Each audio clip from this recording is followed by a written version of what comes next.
Hello everyone, welcome to Keystone Life sciences.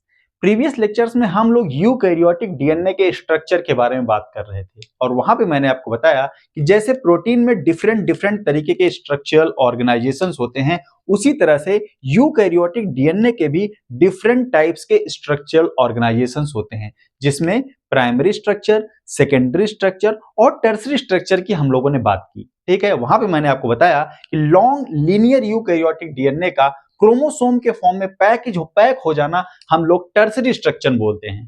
ठीक है, और उस टर्सरी स्ट्रक्चर के बनने में क्या क्या प्रोसेसेस होती हैं, कौन कौन से लेवल के ऑर्गेनाइजेशंस होते हैं, इन सारी चीजों के बारे में वहां पे हम लोगों ने बात की। ठीक है, और हम लोगों ने एक कॉम्पैक्ट यूकैरियोटिक क्रोमोसोम कैसे बन जाता है इसके बारे में भी स्टडी की।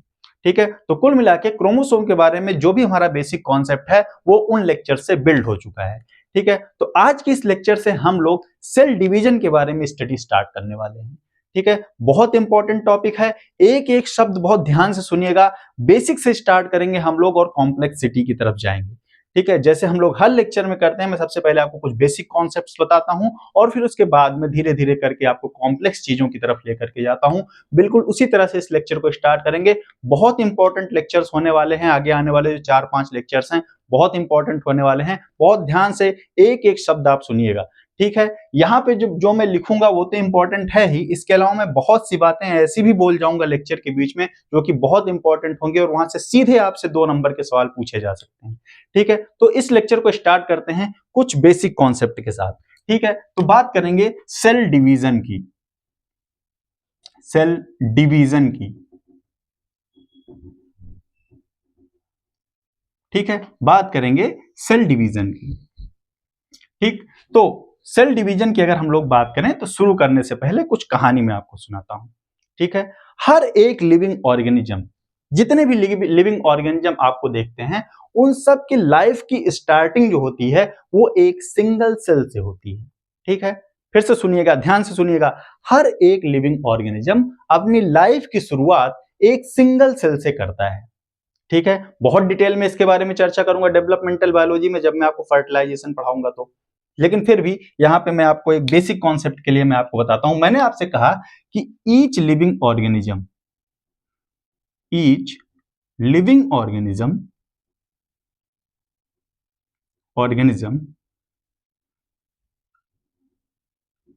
Starts starts its life with a single cell.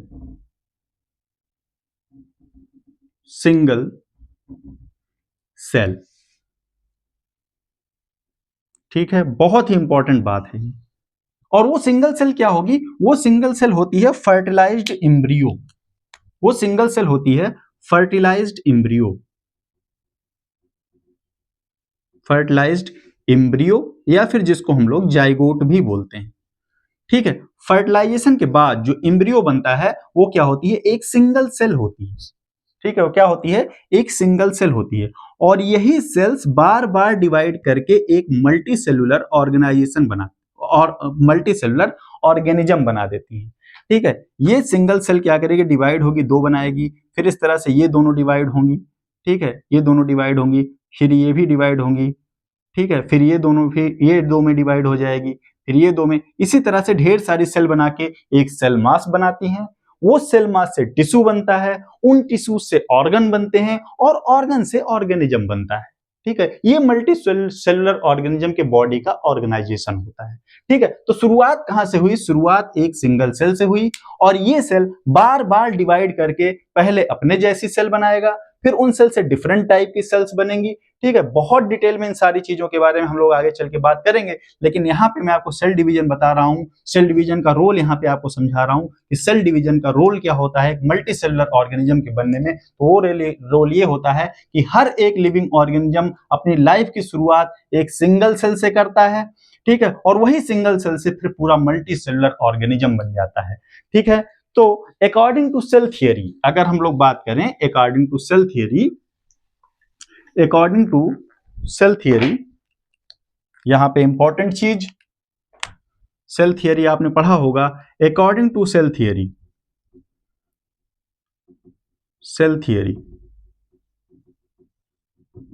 each cells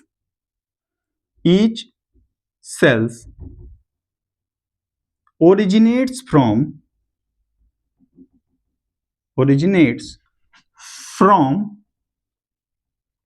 pre-existing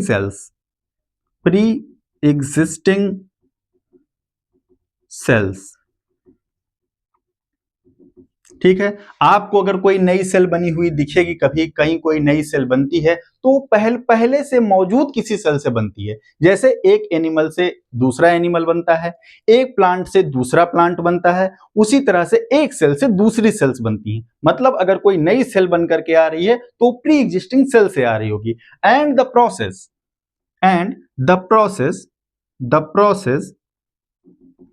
by which it occurs is called cell division। it is called cell division। ठीक है, तीन चीज मैंने आपको बताई। पहला, each living organism starts its life with a single cell। एक single cell के साथ अपनी लाइफ की शुरुआत करते हैं, अपना जीवन शुरू करते हैं। ठीक है, और अगर आपको एक कहीं सेल मिले, according to cell theory each cells originates from pre existing cells. दूसरा, इस प्री एग्जिस्टिंग सेल से नई सेल बनने की जो प्रोसेस होती है, the process by which it occurs is called cell division. इसको क्या कहते हैं? सेल डिवीजन कहते हैं। ठीक है, अभी मैंने आपको बताया, अभी मैंने आपको बना के भी दिखाया था। सपोज दैट ये एक सेल है। ठीक है, ये क्या है? ये एक सेल है, ये प्री एग्जिस्टिंग सेल है, प्री एग्जिस्टिंग सेल है। ठीक है, प्री एग्जिस्टिंग सेल है। क्या होगा? सेल डिवीजन होगा, सेल डिवीजन की प्रोसेस होगी, सेल डिवीजन की प्रोसेस होगी और ये दो सेल बनाएगी, दो सेल बनाएगी। ठीक है, दो सेल बनाएंगी। ठीक, एक प्री एग्जिस्टिंग सेल थी, सेल डिवीजन हुआ, दो सेल बन गई। इन सेल्स को कहा जाता है डॉटर सेल्स, डॉटर सेल्स। इन सेल्स को कहा जाता है डॉटर सेल्स। अब ये सेल क्या करेंगी? ग्रो करेंगी, ग्रोथ करेंगी, डेवलपमेंट करेंगी और फिर डिवाइड करेंगी और अपने ही जैसी दो और सेल बनाएंगी। ठीक है, तो ये प्रोसेस चलती रहेगी। ठीक है, इस प्रोसेस को हम लोग कहते हैं सेल डिवीजन। ठीक है, सेल डिवीजन बोलते हैं। अब ये प्रोसेस यहां पे इस प्रोसेस के लिए जरूरी है, सेल डिवीजन होने के लिए जरूरी है कि जो भी सेलुलर कंटेंट सेल के पास में है वो इक्वली दोनों सेल्स में डिस्ट्रीब्यूट हों। ठीक है, दोनों इक्वली, दोनों ही सेल में इक्वली डिस्ट्रीब्यूट हों। मैंने कहा कि सेल के पास जो भी कंटेंट है, सपोज दैट ये सेल है, ठीक है, और इसको डिवाइड होना है। ठीक है, ये इसका न्यूक्लियस है। न्यूक्लियस में क्या होगा? जेनेटिक मटेरियल होगा। ठीक है, अब अगर सेल ये डिवाइड हो रही है तो ये जरूरी है कि इस सेल के पास जो भी कंटेंट है वो इक्वली दोनों सेल्स में डिस्ट्रीब्यूट हो जाए, इस सेल में भी और इस सेल में भी। ठीक है, इक्वली दोनों सेल में डिस्ट्रीब्यूट हो जाए। तो इसके लिए जरूरी है कुछ सीरीज ऑफ इवेंट्स वहां पे होते हैं, कुछ प्रोसेस होती है जिसके थ्रू क्या होता है, सेल अपने आप को डिवीजन के लिए तैयार करती है और सेल के पास में जो भी कॉन्स्टिट्यूएंट्स हैं वो इक्वली दोनों सेल्स में डिस्ट्रीब्यूट होते हैं। ठीक है, तो इस प्रोसेस को कहते क्या है? A series of ordered events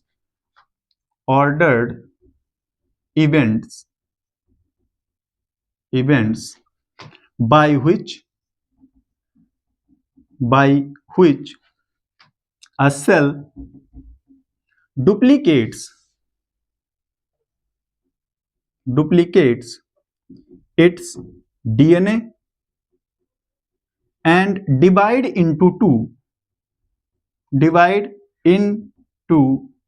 two is called cell cycle.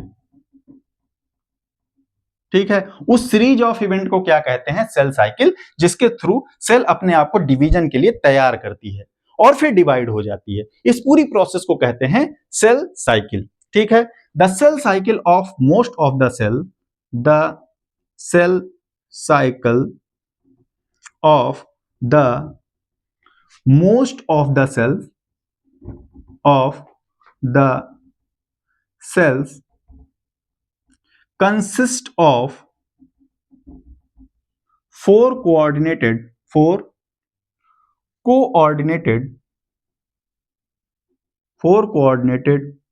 processes. ठीक, जो सेल साइकिल होती है, मोस्ट ऑफ द सेल्स की जो सेल साइकिल होती है वो चार कोऑर्डिनेटेड प्रोसेसेस से मिलकर के बनी होती है। चार कोऑर्डिनेटेड प्रोसेसेस, वो चारों प्रोसेस क्या है, बहुत इंपॉर्टेंट है। पहली प्रोसेस सेल ग्रोथ।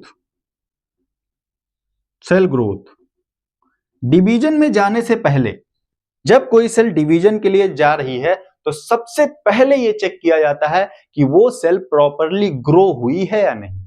ठीक है, उसमें क्या क्या चीजें होनी चाहिए ग्रोथ के लिए, और वो सेल ग्रो हुई है या नहीं, उनमें प्रॉपर ग्रोथ है, सारे कॉन्स्टिट्यूएंट हैं, सारे प्रोटीन जो रिक्वायर्ड हैं वो हैं या नहीं, ये सारी चीजें सबसे पहले उसकी हेल्थ चेक की जाएगी, वो ग्रो हुई है या नहीं हुई है। अगर प्री मेच्योर सेल है तो वो डिवीजन के लिए नहीं जाएगी।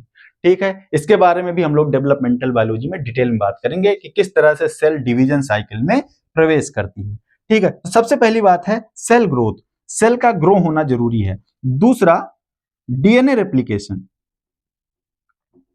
डीएनए का रेप्लिकेशन या जेनेटिक मटेरियल का रेप्लिकेशन।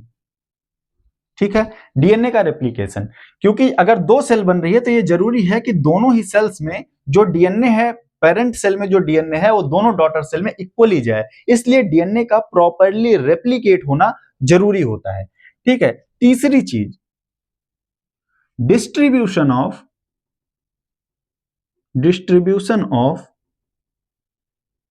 रेप्लिकेटेड डीएनए, दोनों सेल्स में रेप्लिकेटेड डीएनए जो है उसका properly distribution of replicated DNA. और फोर्थ है साइटोकाइनेसिस, साइटोप्लाज्म का डिवीजन, या जिसको हम लोग बोलते हैं सेल डिवीजन,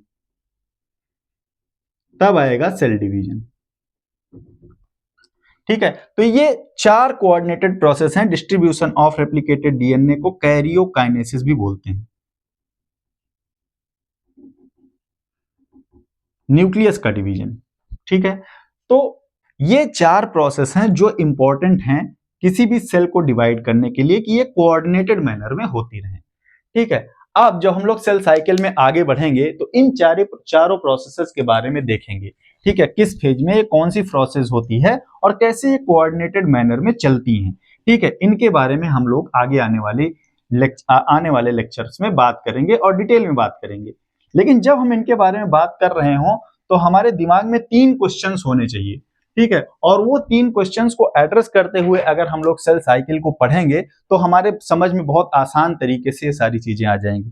पहला सवाल, जो हम सेल डिवीजन पढ़ेंगे, सेल साइकिल पढ़ेंगे, तो जो पहला सवाल हमारे माइंड में होगा वो ये होगा, हाउ सेल्स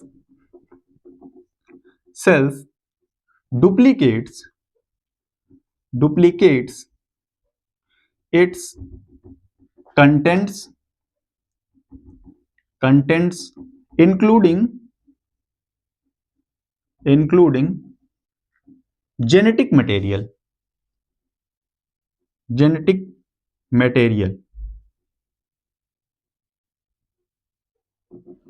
दूसरा क्वेश्चन, how the duplicated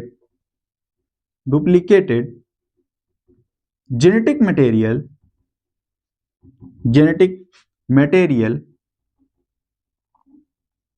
how the duplicated genetic material is distributed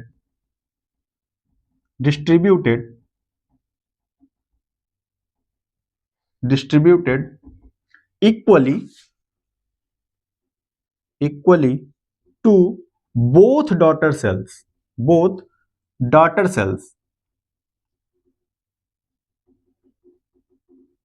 question number 2। Question number 3, ये दो क्वेश्चंस हो गए। Question number 3, how these two processes are coordinated, coordinated और रेगुलेटेड। ठीक है, ये 3 क्वेश्चन होने चाहिए जब आप सेल डिवीजन की स्टडी स्टार्ट करें तो, और इन तीनों ही क्वेश्चंस को हम लोग आने वाले लेक्चर्स में एड्रेस करेंगे। पहला सवाल कि जो भी कॉन्स्टिट्यूएंट हैं हमारे सेल के अंदर वो उनका डुप्लीकेशन कैसे होगा, इंक्लूडिंग द जेनेटिक मटेरियल, मतलब डीएनए का रेप्लिकेशन कैसे होगा, डीएनए रेप्लिकेशन। ठीक है, अब देखिए यहाँ पे अब नियम ये कहता है कि मुझे सबसे पहले आपको डीएनए का रेप्लिकेशन पढ़ाना चाहिए था, उसके बाद सेल डिवीजन पढ़ाना चाहिए था, और मैं ऐसा ही करने वाला था। लेकिन मेरे पास पहले भी बहुत सारी रिक्वेस्ट आई हैं और रिसेंटली भी अभी एक कमेंट आया कि एग्जाम से पहले सेल डिवीजन और सेल साइकिल वाले चैप्टर को कवर किया जाए। ठीक है, तो उन कमेंट्स को, उन रिक्वायरमेंट्स को देखते हुए यहाँ पे मैं आपको सेल बायोलॉजी, सेल डिवीजन पढ़ा रहा हूँ। अदरवाइज मैं पहले आपको डीएनए का रेप्लिकेशन बताता, उसके बाद मैं आपको सेल साइकिल पढ़ाने वाला था। लेकिन कोई बात नहीं है, मैं पहले आपको सेल साइकिल पढ़ा देता हूँ और फिर उसके बाद मैं आपको डीएनए का रेप्लिकेशन पढ़ाऊंगा, और वहां पे भी मैं आपको बताऊंगा कि किस तरह से डीएनए रेप्लिकेशन सेल साइकिल से लिंक है। तो यहाँ पे कोई बात नहीं है, हम वहां पे भी चीजों को लिंक करके लेकर के चलेंगे। ठीक है, उसके बाद दूसरा सवाल आता है जो हम लोग इन लेक्चर्स में एड्रेस करेंगे, वो है how duplicated genetic materials distributed to both daughter cell. ठीक है, इसकी चर्चा हम लोग करेंगे जब हम लोग एम फेज की बात करेंगे, तो वहां पे मैं आपको बताऊंगा, ये क्वेश्चन वहां से एड्रेस हो जाएगा। तीसरा और इंपॉर्टेंट सवाल, how these two processes are coordinated and regulated. तो कुल मिला के सेल साइकिल का जो रेगुलेशन मैं आपको पढ़ाऊंगा उससे ये वाला क्वेश्चन एड्रेस हो जाएगा। ठीक है, तो इन क्वेश्चंस को ध्यान में रखते हुए हम लोग आगे बढ़ेंगे और सेल साइकिल को पूरी तरह से समझेंगे। ठीक है, चले साहब, तो अब बात करते हैं सेल साइकिल की। हम लोग बात कर रहे थे तो आगे बढ़ते हैं। तो अगर सेल साइकिल को देखा जाए ब्रॉडली, अगर हम लोग सेल साइकिल को देखें तो सेल साइकिल को 2 मेन फेजेज में डिवाइड किया जाता है। ठीक है, सेल साइकिल को 2 मेन फेजेज में डिवाइड किया जाता है। पहला, सेल साइकिल की अगर हम लोग बात करें, सेल साइकिल, तो सेल साइकिल को 2 मेन फेजेज में डिवाइड किया गया। ठीक है, first phase is M phase. ठीक है, और दूसरा है इंटरफेज, इंटरफेज। ठीक है, पहला फेज है एम फेज, दूसरा फेज है इंटरफेज। एम फेज में सेल्स जो रहती हैं बहुत कम टाइम के लिए रहती हैं, about 5% time of cell cycle. Cell cycle, पूरी सेल साइकिल का सिर्फ 5% टाइम ऐसा होता है जब सेल्स कहां पे होती हैं, एम फेज में होती हैं। वहीं पे अगर हम लोग बात करें इंटरफेज की, तो यहां पे सेल्स अपना 95% ऑफ टाइम बिताती हैं, of time of cell cycle.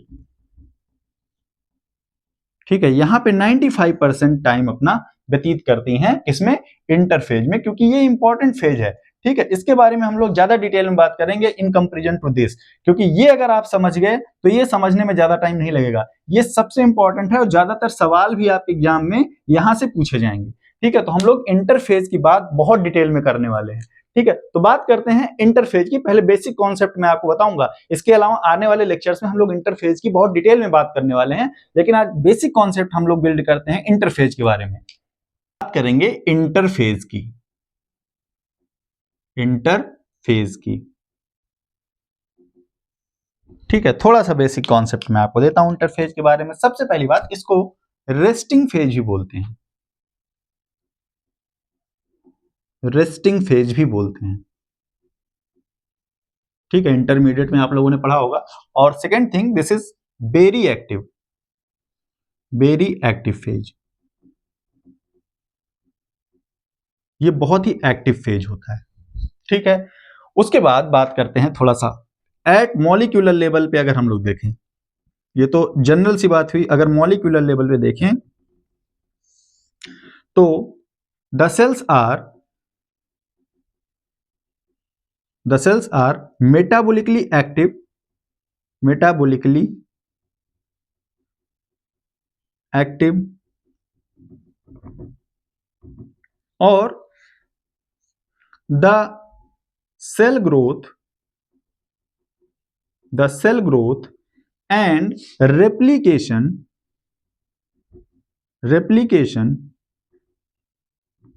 occurs in coordinated manner, in coordinated manner, in order to preparation of preparation of cell division। ठीक, इंटरफेज में सेल्स अपने आप को डिवीजन के लिए तैयार करती हैं। ठीक है, उसमें होता क्या है, cells are metabolically active, cells metabolically active होती हैं और जिसके कारण क्या होगा, सेल ग्रोथ होगी, रेप्लिकेशन होगा। और ये दोनों ही चीजें, सेल की ग्रोथ और रेप्लिकेशन, ये कैसे होगा, अकर्स इन कोऑर्डिनेटेड मैनर में होगा। ठीक है, बात करूंगा इसकी रेगुलेशन में, कोऑर्डिनेटेड मैनर में होगा in order to the preparation of cell division, cell division के लिए प्रिपेयर किया जाएगा। तो इंटरफेज रेस्टिंग फेज है, यहां पे सेल्स ग्रो करेंगी, डीएनए का रेप्लिकेशन होगा और फर्दर सेल्स अपने आप को डिवीजन के लिए तैयार करेंगी। ठीक है, तो ये काम कहां पे होगा, इंटरफेज में होगा। ठीक है, तो ये तो बेसिक सी बात रही इंटरफेज के बारे में। अभी थोड़ी सी और बातें बताता हूं आपको, लेकिन पहले कुछ चीजें और कवर करते हैं। ठीक है, अगर हम लोग बात करें टाइमिंग ऑफ रेप्लिकेशन की, ठीक है, टाइमिंग ऑफ रेप्लिकेशन की बात अगर हम लोग करें, the timing of DNA replication, the timing of DNA replication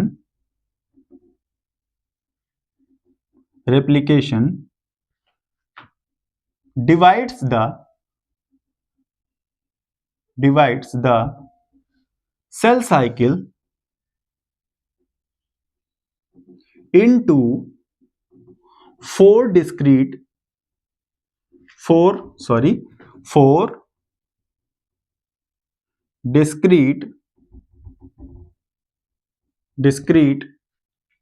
phases। ठीक, according to the time of DNA replication cell cycle को 4 डिस्क्रीट स्टेजेज में क्लासिफाई किया गया। पहली स्टेज थी एम फेज,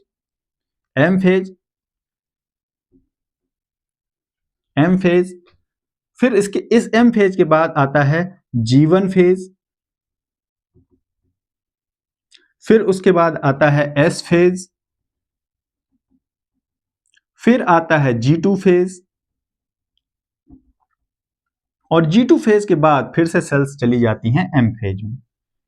ठीक है, तो ये जो 3 फेज हैं यहां पे, G1 फेज, एस फेज और G2 फेज, इसको कहा जाता है इंटरफेज। ये आते हैं इंटरफेज में। इन फेजेस में सेल्स अपने आप को डिवीजन के लिए प्रिपेयर करती हैं। और ये एम फेज, ये माइटोटिक फेज है, यहां पे सेल डिवीजन होता है, माइटोटिक फेज। ठीक है, तो इन तीनों स्टेजेस के बारे में, अभी हम इंटरफेज की बात कर रहे हैं, तो इन तीनों स्टेजेस के बारे में, इन स्टेजेस में होता क्या क्या है, थोड़ा सा इन स्टेजेस के बारे में हम लोग बात करें। मैंने आपको एक ब्रॉड टर्म बताया कि इंटरफेज में क्या होता है, सेल ग्रोथ, डीएनए का रेप्लिकेशन, ठीक है, and preparation for sale division, ये इंटरफेज में होता है। लेकिन इंटरफेज में भी ये स्टेजेस हैं, G1 फेज है, एस फेज है और G2 फेज है। तो इन फेजेज में कौन कौन से काम होते हैं, थोड़ा सा इसके बारे में एक ब्रीफ इंट्रोडक्शन लेते हैं। तो अगर हम लोग इंटरफेज की बात करें, इंटरफेस की बात करें, इंटरफेज की अगर हम लोग बात करें, तो इसमें 3 मेजर फेजेस होंगे। एक G1 फेज है, एस फेज है और G2 फेज है। ठीक है, इन तीनों फेजेस के बारे में थोड़ा सा ब्रीफ में डिस्कशन करते हैं। सबसे पहले बात करते हैं G1 फेज की। G1 फेज में क्या होगा, ओवरऑल इंटरफेज में क्या होगा ये मैं आपको बता चुका हूं। अब उस इंटरफेज के G1 फेज में उनमें से क्या काम होगा ये मैं आपको बताता हूं। G1 फेज को बोलते हैं गैप 1 फेज, गैप 1, ठीक है, gap 1 phase. And during this phase, during this phase, बहुत ध्यान से सुनिएगा, बेसिक कॉन्सेप्ट है और आगे आने वाले लेक्चर में बहुत काम देने वाला है। ड्यूरिंग दिस फेज, इस फेज में क्या होगा, सेल्स आर मेटाबॉलिकली एक्टिव। सबसे पहली बात, cells are metabolically active, cells जो होंगी वो मेटाबॉलिकली एक्टिव होंगी। दूसरा, सेल ग्रोथ होगी, सेल ग्रोथ होगी। तीसरा, nuclear DNA prepare for replication. Nuclear DNA replication के लिए तैयार हो रहा होगा, रेप्लिकेशन। और चौथी चीज जो है वो इंपॉर्टेंट है, इट इज कैरेक्टराइज्ड बाई। अगर इसको कैरेक्टराइज्ड करना हो तो क्या क्या चीजें देखा जाएगा कि हम कहेंगे कि सेल G1 फेज में है तो इट इज कैरेक्टराइज्ड बाई। ये इंपॉर्टेंट चीज है, आपको अगर क्वेश्चन मिलेगा तो ऑप्शन में ये चीज मिल सकता है, characterised by the synthesis and accumulation of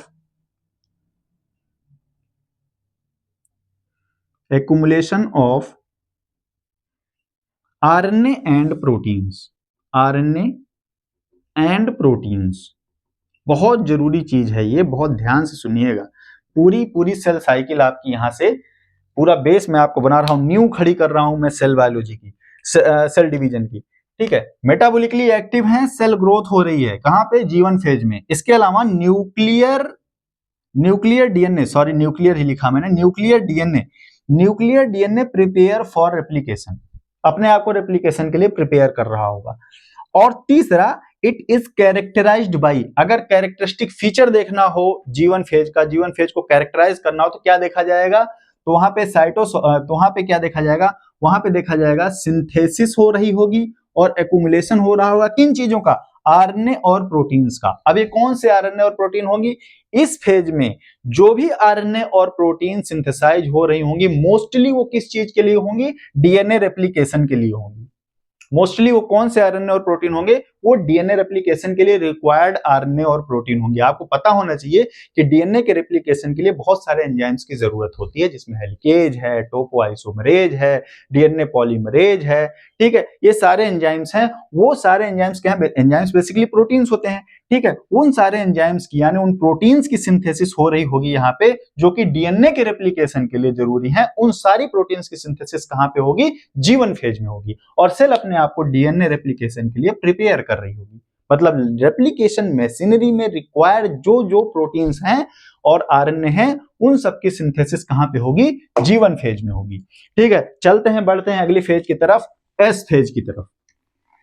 बात करते हैं इंटरफेज के दूसरे फेज के बारे में, जो कि है एस फेज, जिसको सिंथेसिस फेज भी बोलते हैं। एंड ड्यूरिंग दिस फेज, इस फेज में क्या होगा, ड्यूरिंग दिस फेज, इस फेज में क्या होगा, DNA replication takes place, DNA replication होगा पहली चीज।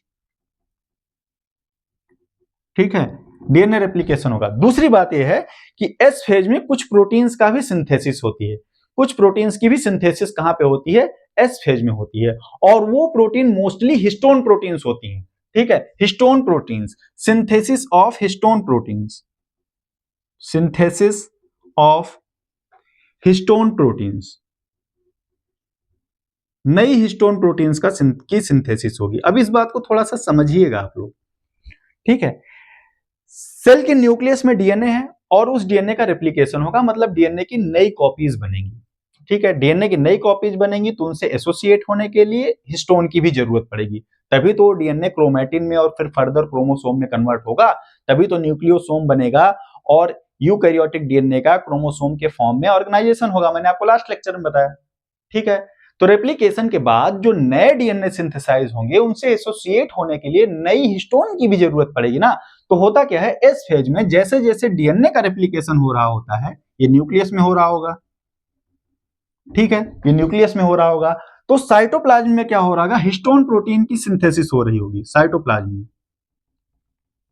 साइटोप्लाज्म में क्या हो रहा होगा, हिस्टोन प्रोटीन की सिंथेसिस हो रही होगी। और मैंने आपको बताया था हिस्टोन प्रोटीन्स दो तरह की होती हैं, रेप्लिकेशन इंडिपेंडेंट और रेप्लिकेशन डिपेंडेंट हिस्टोन प्रोटीन्स। तो यहां पे जिन हिस्टोन प्रोटीन्स की सिंथेसिस होगी वो बेसिकली रेप्लिकेशन डिपेंडेंट हिस्टोन्स होती हैं, रेप्लिकेशन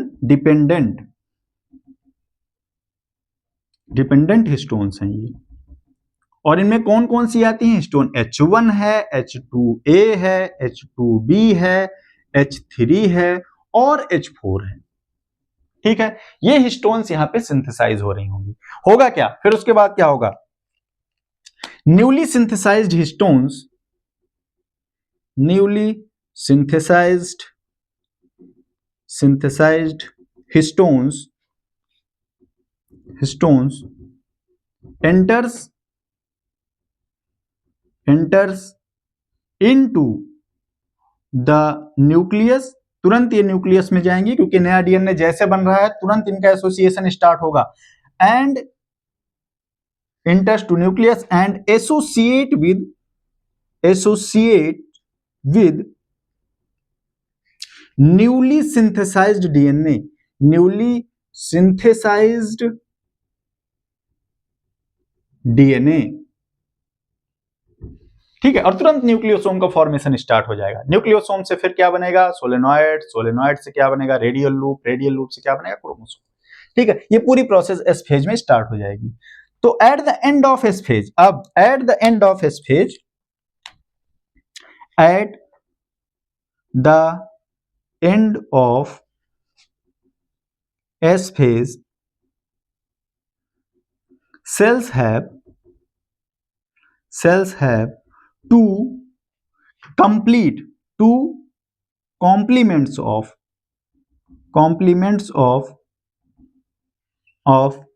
genetic material,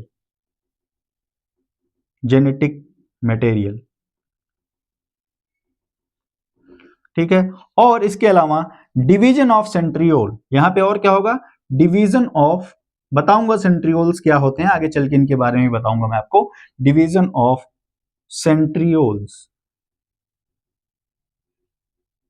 सेंट्रियोल्स का भी डिवीजन कहां पे हो जाएगा, एस फेज में हो जाएगा। तो एस फेज में इतनी चीजें होती हैं और ये इंपॉर्टेंट फेज है। सिंथेसिस फेज है, बेसिकली डीएनए के रेप्लिकेशन के लिए जाना जाता है, लेकिन डीएनए के रेप्लिकेशन के साथ साथ ये प्रोसेसेस भी एस फेज में ही होती हैं। तो एस फेज के बाद आता है G2 फेज। तो G2 फेज की बात करते हैं, ठीक है, नेक्स्ट आएगा G2 फेज। इसको कहते हैं गैप 2 फेज। G2 फेज की बात करते हैं, गैप 2 फेज की बात करते हैं, ठीक है। अब गैप 2 फेज में क्या होगा, ठीक है, during this phase cell growth continues, cell growth होती रहेगी, सेल ग्रोथ होती रहेगी, और क्या होगा, synthesis of proteins, synthesis of proteins for the preparation of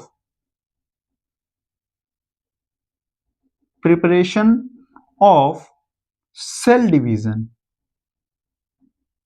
अब ध्यान से सुनिएगा, ठीक है, G2 फेज में सेल ग्रोथ होगी, ये तो बेट श्योर है, सेल ग्रोथ तो होनी ही चाहिए, ठीक है। उसके बाद G2 के बाद क्या होता है, G2 के बाद मैंने आपको बताया कि जब सेल G2 फेज तक पहुंच जाएगी तो ये M फेज में जाएगी, मतलब माइटोटिक फेज में जाएगी, सेल का डिवीजन होगा, ठीक है। और सेल डिवीजन में भी बहुत सारी प्रोटीन्स की रिक्वायरमेंट होती है, तो उन प्रोटीन की सिंथेसिस कहां पे हो रही है, G2 फेज में हो रही होगी, ठीक है। तो कुछ प्रोटीन्स ऐसी भी हैं जिनकी जरूरत सेल डिवीजन में पड़ेगी और उनकी सिंथेसिस कहां पे जाकर के होगी, उनकी सिंथेसिस G2 में होगी। अब इसको G2 में क्यों रिस्ट्रिक्ट किया गया है, ये हम लोग पढ़ेंगे सेल साइकिल के रेगुलेशन में, ठीक है। तो ये बेसिक कॉन्सेप्ट है बेसिकली, तो इसलिए मैं आपको ये चीजें बता रहा हूं। तो G2 फेज में कौन कौन सी प्रोटीन सिंथेसाइज होंगी और वो G2 में ही क्यों सिंथेसाइज होंगी, इसके बारे में हम लोग रेगुलेशन में बात करेंगे, ठीक है। अब और कुछ इंपॉर्टेंट चीजें मैं आपको बता दूं यहां पे कि इंटरफेज में या पूरी सेल साइकिल में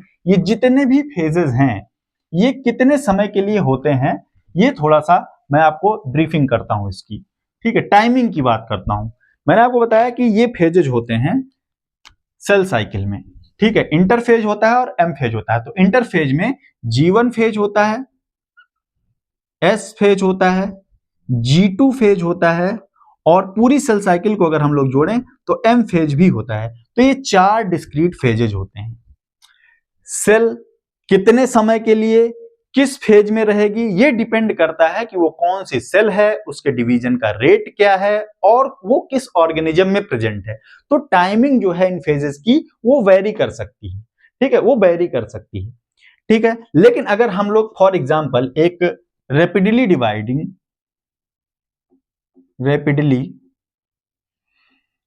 डिवाइडिंग ह्यूमन सेल की अगर हम लोग बात करें, ह्यूमन सेल की बात करें, जिसके सेल साइकिल का टोटल टाइम, जिसकी सेल साइकिल 24 आवर्स में कंप्लीट हो जाती है, 24 आवर्स में कंप्लीट हो जाती है। अगर ऐसी एक सेल की बात करें तो ये फेजेस कितनी कितनी देर के लिए रहते हैं, अगर हम वहां पे देखें तो सबसे ज्यादा टाइम सेल्स बिताती हैं किसमें, हमारे जीवन फेज में, जो कि होता है लगभग 11 घंटे का, अप्रोक्सीमेटली 6 to 12 आवर्स कहा जाता है इसको। लेकिन अगर हम लोग मीन एवरेज देखें, ऑन एवरेज, तो 11 आवर्स यहाँ पे लगते हैं। ठीक है, 8 घंटे लगते हैं डीएनए के रेप्लिकेशन में, मतलब कि एस फेज में, और 4 घंटे, इस 8 घंटे के बाद 4 घंटे फिर सेल अपने आप को प्रिपेयर करती है माइटोटिक फेज में जाने के लिए, तो यहां पे लगते हैं 4 घंटे। और सबसे कम टाइम लगता है एक सेल से 2 सेल बनने में, मतलब न्यूक्लियस का डिवीजन और साइटोकाइनेसिस होने में, एम फेज में, यहां पे सेल बिताती हैं सिर्फ 1 घंटा। ऐसी सेल्स जिनकी लाइफ साइकिल 24 घंटे में पूरी हो जाती है, मैंने उसकी बात यहाँ पे की। ठीक है, ये सबसे ज्यादा टाइम यहाँ पे लेता है, मैंने आपको बताया था इंटरफेज, ये तीनों फेजेस सबसे ज्यादा टाइम लेती है। मैंने आपको पहले ही फ्लो चार्ट में बताया 95% टाइम ऑफ सेल साइकिल यहाँ लगता है, और यहाँ की अगर हम लोग बात करें तो only 5% time of cell cycle लगता है। ठीक है, ये मैंने आपको पहले ही फ्लो चार्ट में बता दिया था। तो उस हिसाब से इस टाइम को यहाँ पे डिवाइड किया गया है, और ये टाइम देखा गया है कि अगर कोई सेल 24 आवर्स में अपनी सेल साइकिल कंप्लीट कर लेती है तो जीवन फेज में 11 घंटे, एस फेज में 8 घंटे, जी2 फेज में 4 घंटे और एम फेज में 1 घंटे तक वो रहती है। ठीक है, ये तो बात रही रैपिडली डिवाइडिंग ह्यूमन सेल्स जो 24 घंटे में अपने लाइफ साइकिल को पूरी करती हैं, तो किस फेज में कितना समय बिताती हैं, मैंने आपको जस्ट एक एग्जांपल दिया है यहाँ पे। तो एक ब्रीफ ओवरव्यू था इंटरफेज का। ठीक है, उसके बाद थोड़ी सी यहाँ पे इंपॉर्टेंट बातें मैं और करता हूं आपसे। अगर हम लोग एक बडिंग ईस्ट की बात करें, ए बडिंग ईस्ट जो होते हैं, budding yeast completes their all four steps of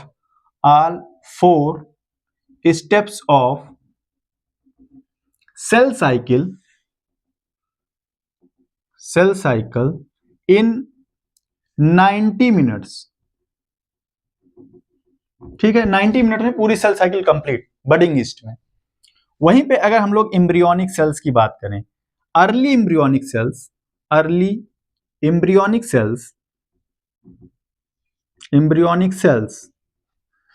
cells have short cell cycle duration. इनकी सेल साइकिल ड्यूरेशन बहुत शॉर्ट होती है, इसीलिए रैपिडली डिवाइड कर पाती हैं, और इनके रैपिडली डिवाइड करने का भी कारण है, इसके बारे में भी हम लोग आगे चल के बात करेंगे। ठीक है, उसका रीजन क्या है, ये शॉर्ट क्यों है, शॉर्ट सेल साइकिल क्यों है, क्योंकि यहाँ पे गैप फेजेस एब्सेंट होते हैं। G1 एंड G2 फेज जो है वो एब्सेंट होता है यहां पे। इसलिए क्या है, इसलिए इनकी लाइफ साइकिल जो है, इनकी जो सेल साइकिल है वो बहुत शॉर्ट होती है, बहुत जल्दी कंप्लीट हो जाती है।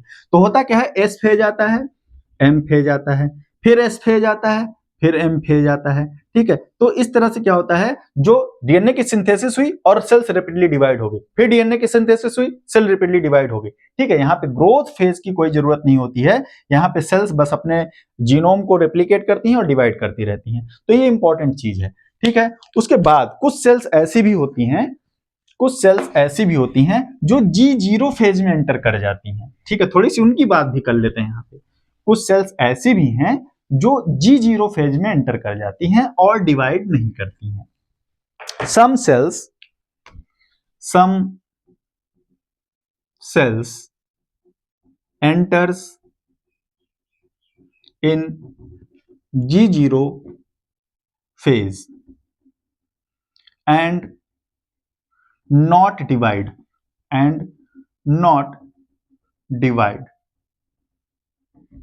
ठीक है, most of the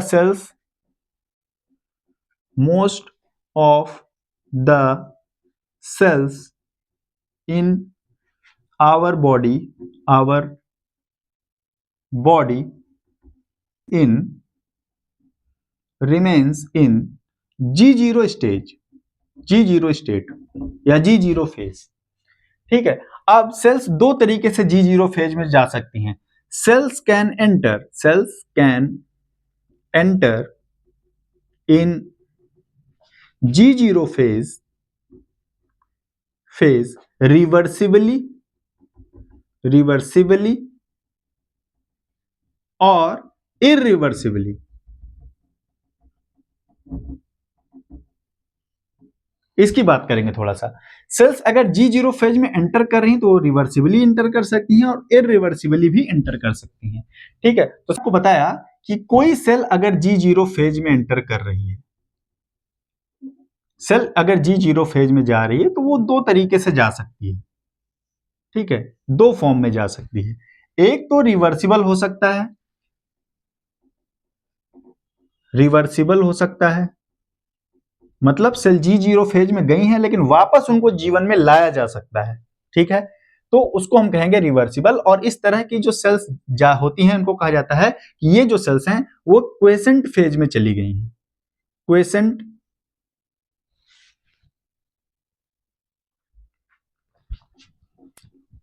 इस तरह की जो सेल्स हैं उनको कहा जाता है कि वे क्वेसेंट फेज में चली गई हैं, क्वेसेंट फेज में चली गई हैं। और जब सेल क्वेसेंट फेज में होती हैं तो ये मेटाबॉलिकली एक्टिव होती हैं। क्या होती हैं? ये होती हैं मेटाबॉलिकली एक्टिव।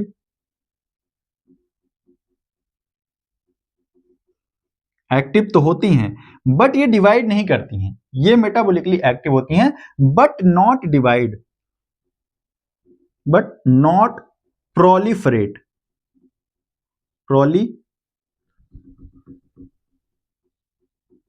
प्रोलिफरेट, ये प्रोलिफरेट नहीं करती हैं, मतलब डिवाइड नहीं करती हैं।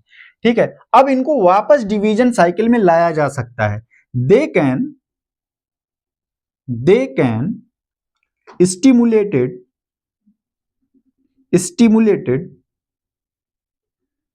stimulated for division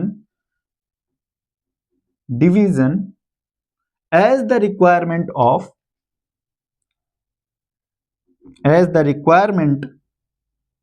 of body के रिक्वायरमेंट के अकॉर्डिंग इनको वापस जीवन फेज में लाया जा सकता है। और इन सेल्स का एग्जाम्पल होता है स्किन फाइब्रोब्लास्ट। ये ओकेशनली डिवाइड करती हैं। फाइब्रोब्लास्ट, लीवर सेल्स और लिम्फोसाइट्स। ठीक है, स्किन फाइब्रोब्लास्ट, लीवर सेल और लिम्फोसाइट्स ये ओकेशनली डिवाइड करते हैं जब बॉडी को इनकी जरूरत होती है। जैसे कोई इंजरी हो गई, अगर इंजरी हो गई, स्किन में कोई इंजरी हुई तो स्किन फाइब्रोब्लास्ट को स्टिमुलेट किया जाता है उस इंजरी को क्योर करने के लिए और वो डिवाइड करती हैं। ठीक है, वहीं पे लीवर सेल्स की अगर हम लोग बात करें, अगर कोई लीवर इंजरी हो रही तो लीवर सेल्स को स्टिमुलेट किया जाता है फॉर द डिवीजन कि वो लीवर इंजरी को क्योर करें। वहीं पे लिम्फोसाइट्स के बारे में भी आपने पढ़ा होगा, नहीं तो मैं पढ़ाऊंगा इम्यूनोलॉजी में आपको, कि जब इम्यून रिस्पॉन्स को जरूरत होती है तब सिग्नल भेजा जाता है लिम्फोसाइट्स के पास और वो डिवाइड करती हैं, अदरवाइज ये क्वेसेंट फेज में पड़ी रहती हैं। ठीक है, तो ये तो बात रही उन सेल्स की जो रिवर्सिबली कहां पे जाती हैं, G0 फेज में जाती हैं। ऐसी भी सेल्स हैं जो इरिवर्सिबल मैनर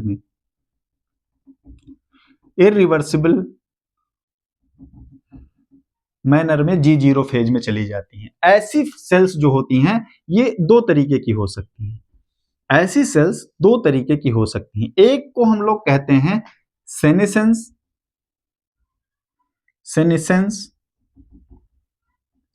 सेल हैं वो, और दूसरी होती हैं टर्मिनली डिफरेंशिएटेड। बहुत डिटेल में इसके बारे में बताऊंगा, बहुत अच्छा टॉपिक है, बहुत इंटरेस्टिंग टॉपिक है ये, आगे चल के बात करेंगे। टर्मिनली डिफरेंशिएटेड, दूसरी होती है टर्मिनली डिफरेंशिएटेड। इनके बारे में बात करते हैं। सेनिसेंट सेल्स जो होती हैं ये अपनी प्रोलिफरेटिंग एबिलिटी को प्रोलिफरेटिंग एबिलिटी जो होती है इनकी, इसको परमानेंटली लूज कर देती हैं।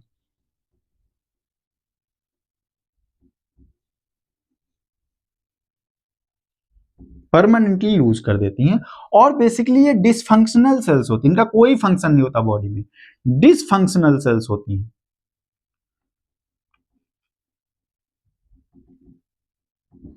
ठीक है, इनके पास कोई भी प्रोलिफरेटिंग एबिलिटी भी नहीं होती है और ये डिसफंक्शनल सेल्स होती हैं। बात करें टर्मिनली डिफरेंशिएटेड सेल की, ठीक है, ये भी G0 में रहती हैं, ये भी अपनी प्रोलिफरेटिंग एबिलिटी को परमानेंटली लूज कर देती हैं, कभी डिवाइड नहीं करती हैं। प्रोलिफरेटिंग एबिलिटी को परमानेंटली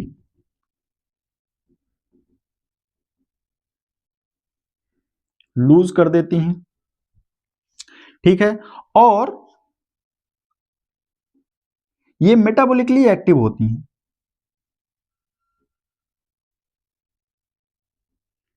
एक्टिव होती हैं,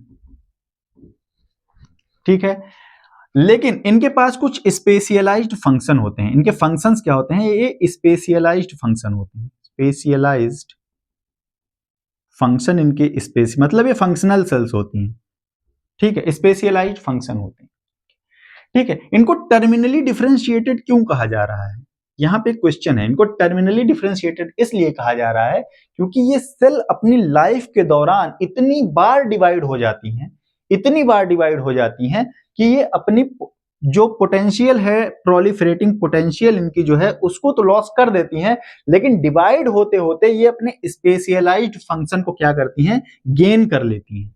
मतलब अपने फंक्शन को एक्वायर करने के लिए, अपने स्पेशलाइज्ड फंक्शन को एक्वायर करने के लिए इनका डिवीजन इतनी बार हो जाता है कि ये अपनी प्रोलिफरेटिंग पोटेंशियल को परमानेंटली लूज कर देती हैं, लेकिन अपने फंक्शन को गेन कर लेती हैं।